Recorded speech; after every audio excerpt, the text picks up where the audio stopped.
and I'm going to get wrapped up in cats in a minute, so I think. Hey, Kim, how are you? Good. How are you? Good. And you got a couple of kitties with you today. I do. Yeah, and they were a little bit nervous with the music, weren't they? Oh, my goodness. So when that music started, they went, wow, I'm out of here. Well, animals have very sensitive But I hearing. enjoyed the music very much, Yes. even if the kitties didn't, so it's okay.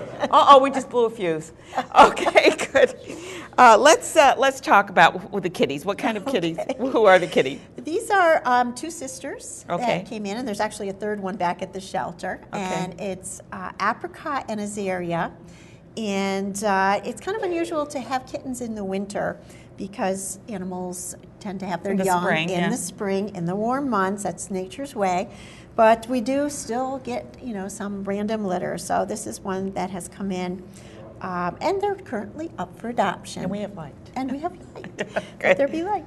And should they be adopted separately, or as well, pair? You don't care. They can take all three, right? They could take all three. But what is kind of nice is to adopt some litter mates because they're getting along. They entertain each other. They do, so don't they? have like a companion for life. So and they usually say nice. a pet for a pet, don't they? Yeah, it's nice, especially like, if you're away at work all day and the cat is alone in the house. It's very nice to have a companion. Yep.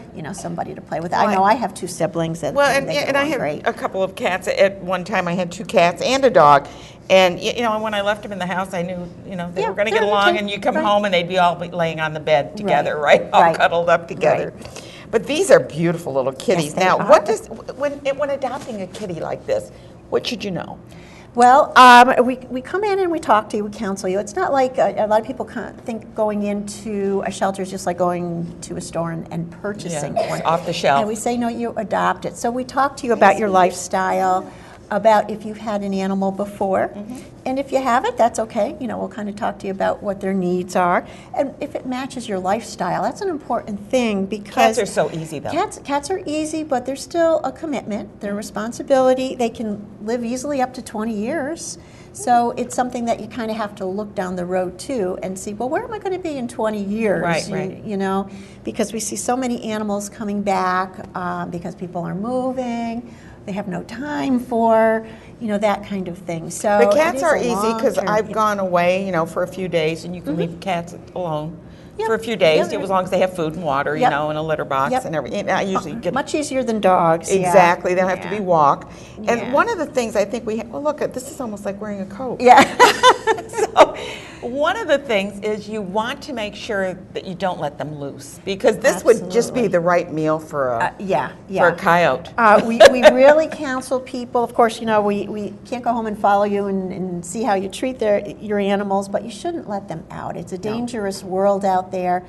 Every day we get calls from people that have lost their pets. Mm-hmm. And especially with a cat. Well, they can get out pretty easily. And if they get out, if they don't have any kind of identification, how are you ever going to find it? Do they put chips in cats? They do, absolutely. I had one in my dog, Yeah, we recommend that to get a microchip. When we adopt out, you actually get a breakaway collar with an ID on it, too.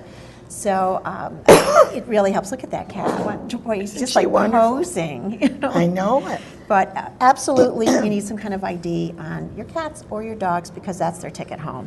And excuse me, you're at 53 Maple Avenue over in Glenville. Over in Glenville, yeah. And right now we've got some kittens, a lot of older cats, especially dogs, rabbits. We've even got a guinea pig, so you never know what we're going to have over there. One of the things, though, with older cats, you don't have the mischievousness that you get. Although, I mean, cats can be mischievous, but these are not mischievous. They're curious. They are. They're babies. And they want it. It's just like if you had a 2-year-old in your house, right? Oh. Exactly.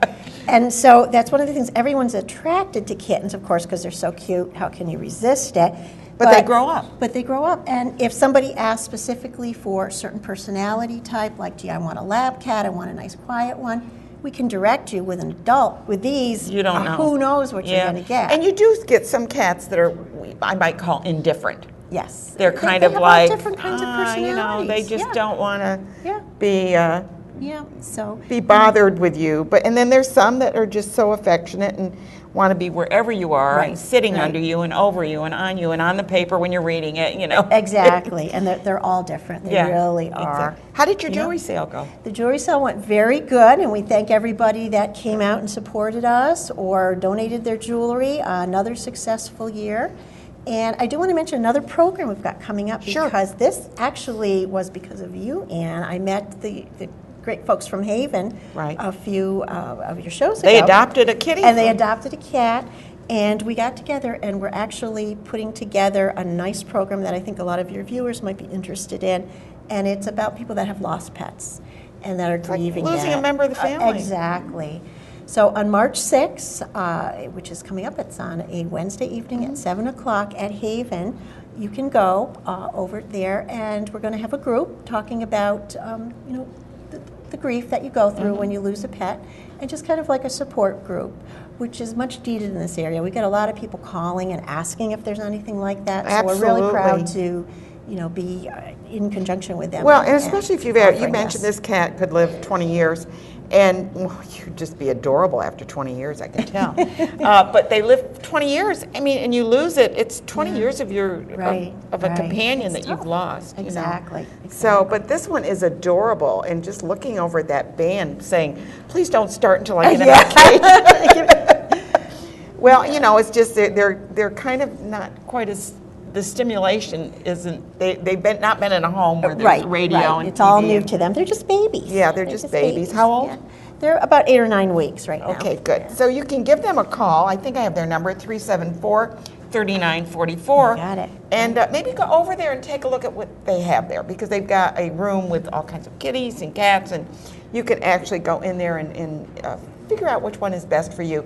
But believe me, this was going to be mine. Yeah, I think I'd like, and I'd name her Smokey because she's a real smoky color.